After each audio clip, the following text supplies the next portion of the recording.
Hi, I'm Daniel Fisher here at Sweetwater Sound, and one of my favorite days is when Richard Nicol stops by from Pittsburgh Modular, because it always means he has fabulous new toys. Tell us about this new one.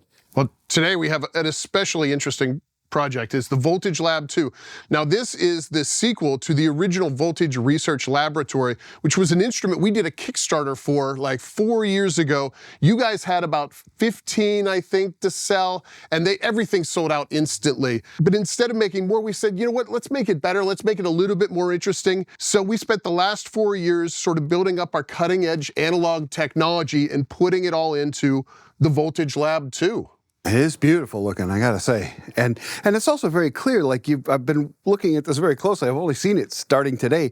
But the way you have the colors laid out, it all makes sense. And if you have a little bit of experience with the Taiga, you'll see similarities there as well as some of your other products. Oh, absolutely. This is the user interface definitely shares a language with Taiga. And what we were using color now in our knobs to really showcase the different aspects of it, to make it very easy when you glance at it, you can say, okay, this is the filter, okay, this is the dynamics, okay, this is the delay, because it's separated by color. Instead of drawing big rectangles around everything, it's just a nicer way to draw your eye to where you want to be.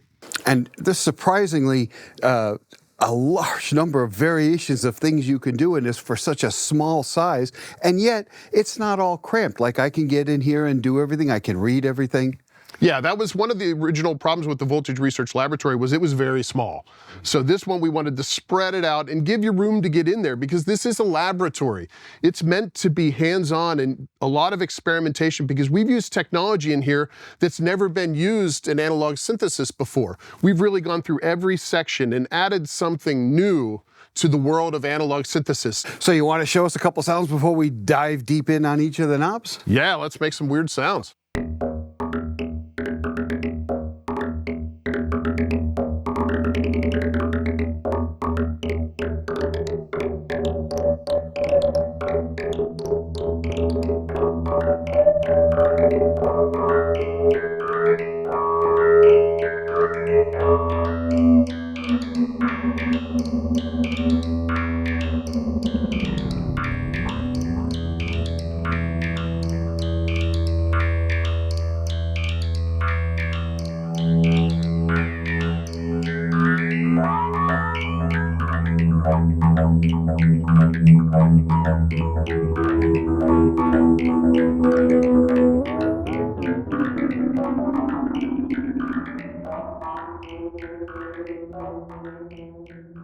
So tell me about each section. Yeah, let's talk about it. So this is works left to right, like you would expect a standard analog synthesizer to do, but it is modular, so you can break it apart and use each section. You do need to use patch cables on this one. Okay. And the reason is we thought we couldn't think of a way that was, how would people mostly use this? Because it's some very interesting West Coast style synthesis pieces. There was no outstanding, this is what you're going to do most of the time, so we just left it open. And the whole system, we decided, we're not going to normal it. So what that means is we're not going to have any sort of pre-patch going on. And the reason for that is we wanted to leave it open. It is the Voltage Lab, essentially, so it's a laboratory. We wanted you to feel free to experiment. And so you're just not ever going to fall comfortably into the default. You have to do something. That's the hope, yes. And because it's full of new sounds that haven't been in the analog world before, you're going to want to experiment. So I'll start with Laboratory Oscillator 1. This one has a really interesting feature, and you can see it on the oscilloscope right now. Let me pick a waveform here. We'll go with a triangle wave, because that's pretty easy to see. We have our triangle wave. Now we can manage the top and bottom of it independently. So now I'm going to control the top, and now I'm going to control the bottom of the waveform, that's craziness. And we should be clear that although we're doing all these amazing control over all the different wave shapes and stuff, that this is truly analog. It is truly analog, yes. And yet we're getting some of the kind of features you expect when you have full digital control. Yeah, or whether it's a VST or something along those lines. Because really, analog synthesis, we have to compete with VSTs at this point. We have to compete with digital synthesis because that stuff is really good and it's very interesting. The point is we can't rest on analog is better because it's analog. Analog has to be better because it's better. Nice. And new, and people like new things. I love new things. So the idea that we can, I'll turn the sound up this time. We can modulate waveforms, both top and bottoms, independently. So you can manage the even and odd harmonics independently is really, really interesting.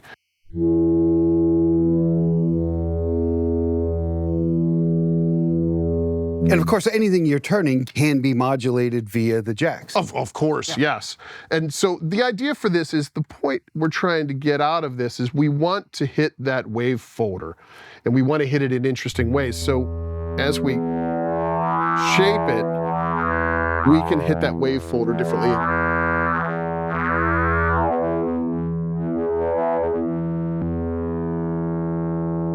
Yeah, so there's also Laboratory Oscillator 1 has different modes and different ways of changing those so you can get even more different new sounds out of your instrument. And that's just Oscillator 1. Okay. There's 2 oscillators. Laboratory Oscillator 2 is completely different with all new additional technology. And this one's going to take me a minute. I'm going to have to patch things up here for a second, but let me do that and then I'll show you what we can do.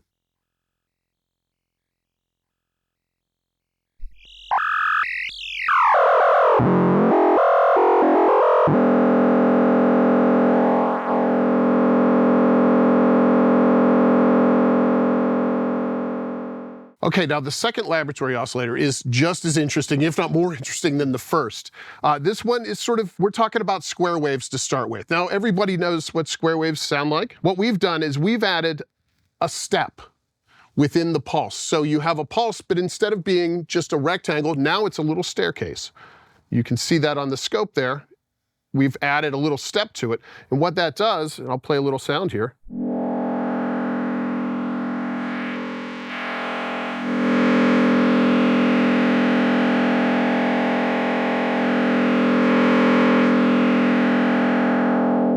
Is it smooths it out and you get more of a glassy type pulse width effect out of it. And of course, as you modulate it, it gets really, really interesting. Another thing Laboratory Oscillator does that hasn't been done before is we can switch to another waveform here. We'll use a triangle wave. This one's easy, and you'll have to trust me on this one that this actually is a triangle wave. Okay. We call all of the waveform select buttons in here seeds. And the reason we call them seeds is the waveform that you hear and the waveform that comes to the output isn't really ever the core waveform. Okay. So although we're using a triangle at the core to create this, by the time it gets to the scope and it gets to the output of what we're going to hear, it looks something totally different. So you can see, here's our triangle wave. We're going to start with this. And what we're going to do is we're going to flip it on itself. And what that does is that removes the fundamental, pushing it 1 octave up. But you're not sliding through all of the notes between there, so it's always in key. So okay. It gives you this really interesting bowed sound.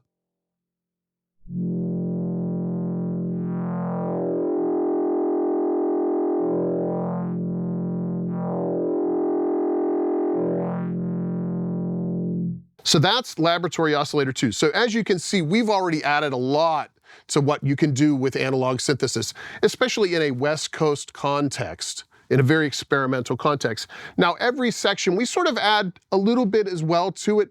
These are very easy to show because you can hear it, it's on an oscilloscope, but the other stuff may be a little bit more subtle, and I can talk a little bit about those. For the function generators, for example, these are great because they can be attack decay envelopes, they can be attack sustain decay envelopes, they can be voltage controlled LFOs, and you can use them as voltage controlled oscillators if you like. These can be used as slew generators, where you have independent control over rise and fall. So if you just want it to slew on the way up and not on the way down, you can do that there. You can also get really deep with them and use them as like clock dividers and all sorts of logic-based stuff. It's really, really interesting. So what we've added to this is the way that they interact and the way that they can re-trigger each other is really intertwined, and you can get very detailed in how they do that. There's also some different types of mixing functions at the bottom where you can get like analog ors and an actual mix out, those type of things, to get something that may be a little bit askew of what you would expect. If you're looking for something that's not random but very chaotic, that's a great way to get that stuff. Sliding further down, we have our audio processors. This could be considered a 2-channel mixer, and it works great as that.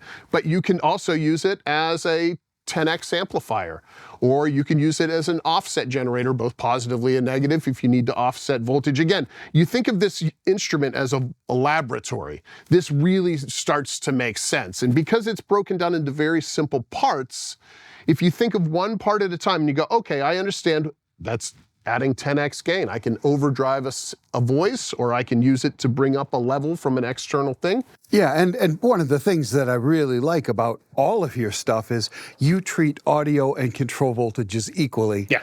And there's a case in point. It's an amplifier for your audio, it's an amplifier for your control voltage, it's an attenuverter for your audio, attenuverter for your control voltage. Exactly. So that followed up then with the dynamics controllers. Now, we've used dynamics controllers in the past. We have them on our Taiga synthesizer, and this is a really interesting circuit. Again, something that's specific to Pittsburgh that we developed to really solve a problem. Now, this works as both a VCA or a low-pass gate. And there's one of these in the West Pest as well, right? There's one of those in the West Pest as well, yeah, because it sounds really good. We like to put it in everywhere we can. This one's been tuned for a little bit more experimental use in a laboratory type environment, so to speak. We have 2 of them. Each one of the dynamics controllers does include a pan pot, so you can have 2 inputs, and you can pan between left and right. So you can use that. If you're not using 2 inputs, you can use it as an attenuator for an incoming signal. Now, we do have in VCA mode, it functions as you would expect with a VCA. Think of it like a cookie cutter on a sound. You're turning the sound on or off with a cookie cutter, but what you get, that sound is always exactly the same. Now, when you switch to low pass gate mode, things change up a bit. Now, what we can do with that is we have a response mode. Low pass gates have this beautiful decay to them. Very plucky. Very plucky, yes, yes. But the thing with low-pass gates in the traditional sense is you get one pluck, and it's one type of pluck.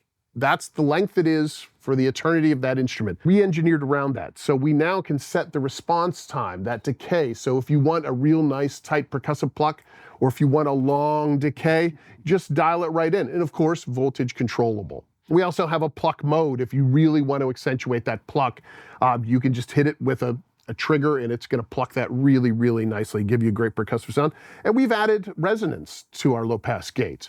So you can really, this can be, because there's 2 of them here, this can function as a low-pass filter on its own with a really nice resonance. Now, the resonance doesn't start self-oscillating. We kept it under control, but it does sound really, really nice, and it adds a lot of weight and depth to the sound, even using it in small amounts. If you're not looking for that sort of resonance bubble, just adding a little bit really adds a lot to the sound. Following the dynamics controllers, we have maybe my favorite effect of all time. Now, we did a limited edition module of this a few years ago, and people absolutely loved it, and I fell in love with the thing. We call it the Florist. And we call it that because it's a flanger chorus. Florist. Then we did a module, we called it Support Your Local Florist. Okay. And what this does is, the key to this, though, is in the way we can control the feedback. We can get hyper amounts of feedback without it start falling into self-oscillation. Okay, so let me give you a demo of what we can do with this Florist.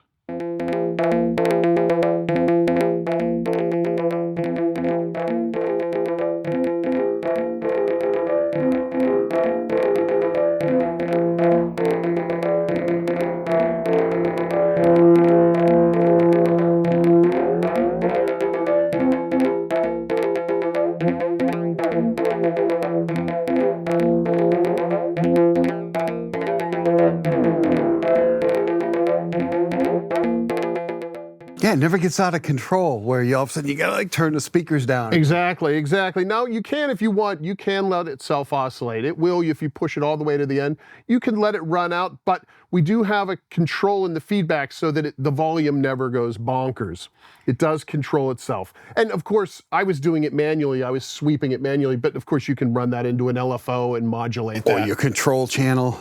Or the control, yeah, we haven't even talked about the controller yet. The last piece of the synth voice is the echoes. Now this is an analog Bucket-brigade delay. This one we've tuned to have about 500 milliseconds worth of delay and voltage control over the time. We thought this one needed to be a little bit longer. Typically, we like to keep our analog Bucket-brigade delays around 300 milliseconds. And the reason is that we can keep them nice and tight and bright then. But because we had the florist here, we thought we want this one to go a little longer. So we pushed it a little bit longer, so it's a little bit darker than we typically do, like the one you'd find on the Taiga. But I think it sounds really, really nice. And the combination of the two, you can just go to outer space anytime you want to.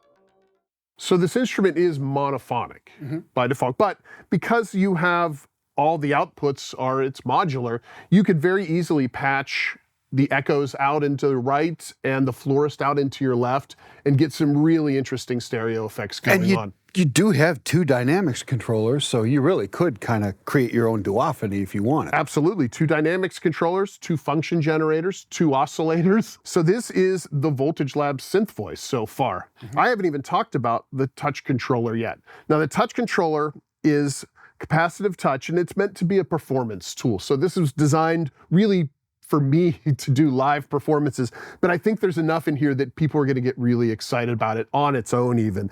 So what you have is 16 steps, and this can be used as a capacitive touch controller with pressure for two channels. So you have the red channel and you have the yellow channel. Now each channel independently can be controlled, or you can control them simultaneously. We can just select the channel we want to work with here. We'll work with both. That makes it easy. And right now it's in sequencer mode, so as I touch the steps, we're turning those steps on and off. And like I said, because we have both activated, it's doing one or the other. So we can use this, like it's set up now, running a 16-step sequencer, and they can be 9 steps or 7 steps, and they can be different lengths. Each sequence can have a different clock division, so they can be, wow. You can do get really interesting with this thing. Say you hit this note right here. This note will then decide, okay, I'm going to jump back to 3 every third time. So you can get really complex, much longer than 16. Right. Yeah, so if you think of each step as a note, you can draw in a sequence that can be really as long as you'd want it to be. The notes themselves, you can play it like a keyboard. So you pick your scale, you pick your key, and you just, every note is correct in that scale and key then. Or you pick your scale and your key, and then the pot determines the note, but that pot is quantized to that scale and key. And that's what we have set up right now. You talked about the red and the blue as the two channels. Those are 1 volt per octave, which is going to let you have 2 entirely separate sequences with the 2 oscillators and the dynamic controller and all that. But now tell me about the blue row. The blue row is what really makes this thing interesting, and what makes it special is it works with both the red and the yellow. So depending on what step the red is on or the yellow is on, it uses that value from the blue row. Now the blue row controls the gate out. Okay. You can use it in several different ways. You could use it in several different ways simultaneously, in fact. It can be the decay or the gate length, so the amount of time the gate is open when you hit that step. If you want it really short trigger up to a gate length that's like 90% of the step length. And it's also an analog decay envelope. So you have a sharp attack, but then this sets the decay length of that. And that is an analog envelope. Or it can be just a simple CV value.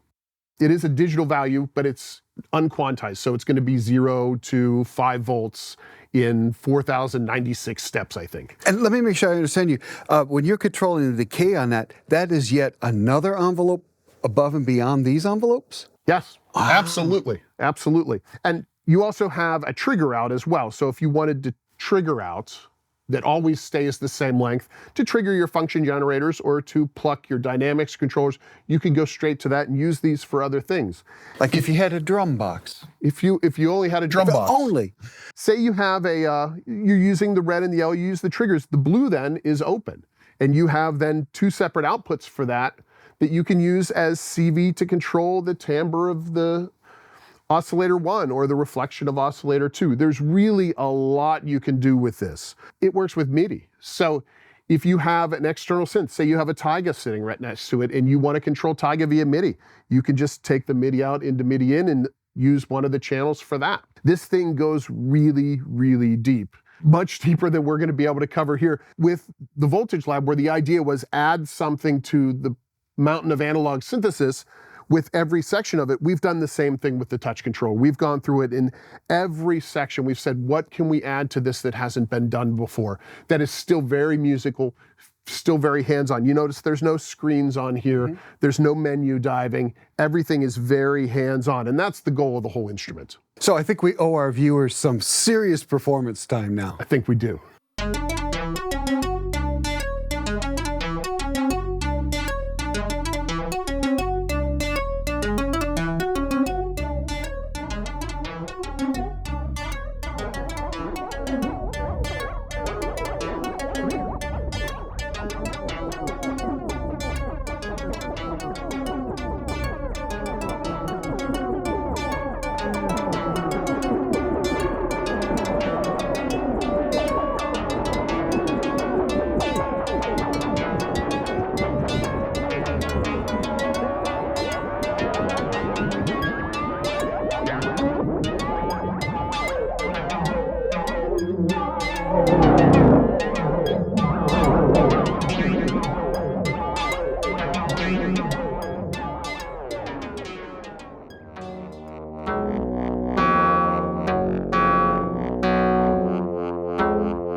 Thank you very much for watching this, and thank you, Richard Nicol, for showing us this magnificent Voltage Lab 2. If you have any further question about any of the Pittsburgh Modulars, please contact your Sweetwater sales engineer. We have lots more videos like this at sweetwater.com.